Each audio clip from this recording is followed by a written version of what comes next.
KwaZulu-Natal Public Works and Infrastructure Department is set to hold a multi-governmental conference looking into issues surrounding hijacked and unused buildings in the province.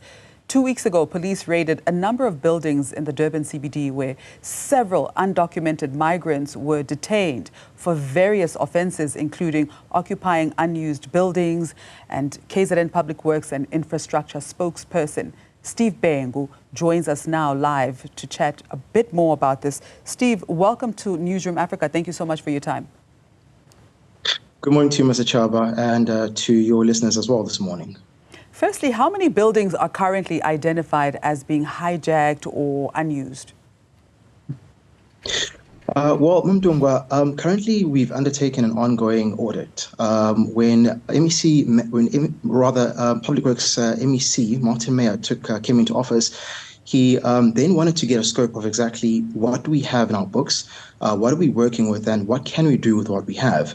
So he then undertook a process of an audit. Currently, it's ongoing, as I say, but right now we've identified more than 13,000 buildings which are on our books.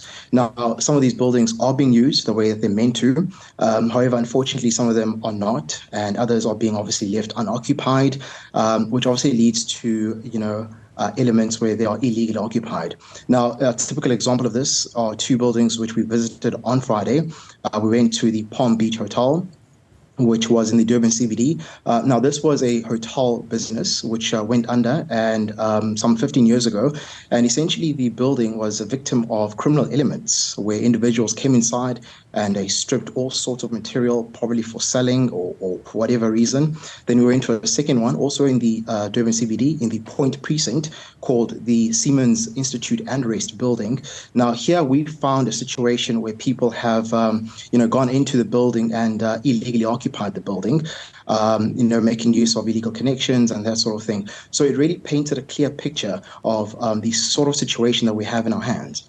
Now, what would be the purpose of these buildings once they are reclaimed? Well, Mr. Chaba, MEC Martin Meyer has been adamant that we need to make the department work for the public. So part of these solutions that he's put forward is to see how we can make these buildings work for the public. So maybe just to give you a bit of context, we pay around about 1.2 billion rands in rates. These are for buildings that we use and we don't use. And we pay about 900 million rands in leases. So one of the solutions that MEC Meyer has looked at is to possibly maybe house some of our department staff into some of our own buildings which we use. This will help us cut down on the leases part of things. The other part of it is to maybe see if we can move NGOs into some of these buildings that are not utilized. NGOs do great work for the community, they give back, but sometimes they run short of space and it's quite costly in terms of rental. So we could meet them halfway in that aspect. We also have schools which could be used as training centers, and we also have schools which could be converted to traditional courts in rural KZN areas. As you know, of course, KZN is largely rural. So he has and also the last option would be to sell some of these buildings outright where we see fit. So in that way, MEC Meyer has come up with a three-pronged approach to this issue, Mr. Chaba. I think that's absolutely fantastic. So, Steve, what is the current condition of these buildings that are being reclaimed, and what repairs or renovations will be needed to make them safe?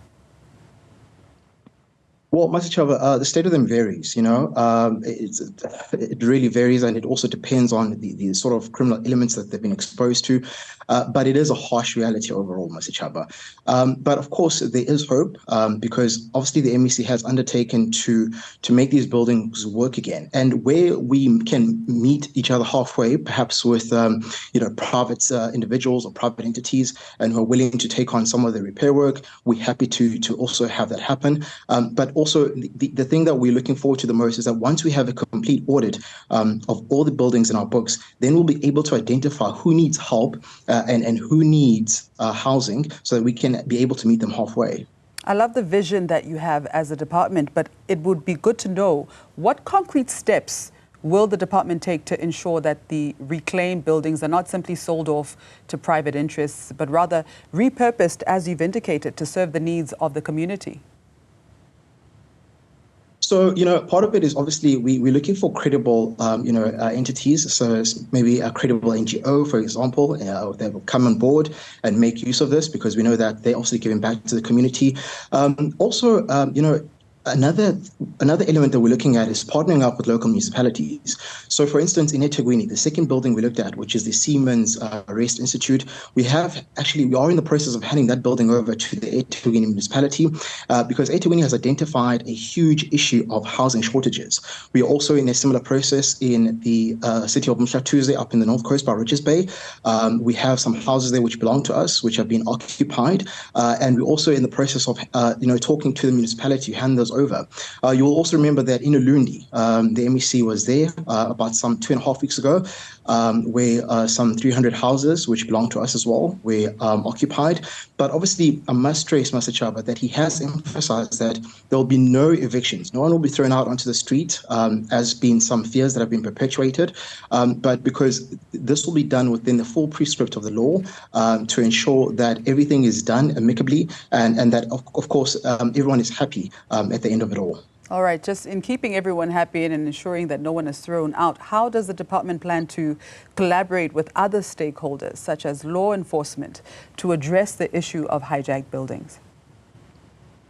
Well, Mr. Chaba, that's where MEC Martin Meyer has announced the earmarked month of November, possibly, to hold a 2-day conference. Now, what this conference aims to do, Mr. Chaba, is to find a top-down approach which will be synchronized and really mobilize both provincial and national government, including stakeholders as well, law enforcement, municipalities, among other key players as well, where they'll all come together under one roof for those 48 hours to try find solutions that will tackle the issue that we're facing with. So it seems that obviously, we always say KZN is a bit of a unique province, that the issues we have, we find that they also seem to resonate in other areas of the country as well.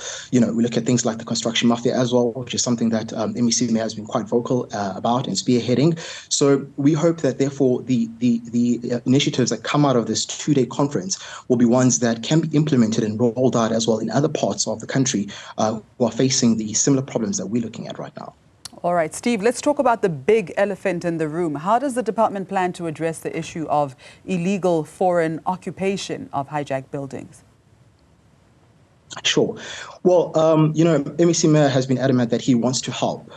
So one of the things we're possibly looking at is roping in, the Department of Social Development so that they can help in as well. And those who need assistance, perhaps in being documented, that may be the case. But, essentially, we want to help those who want to be helped.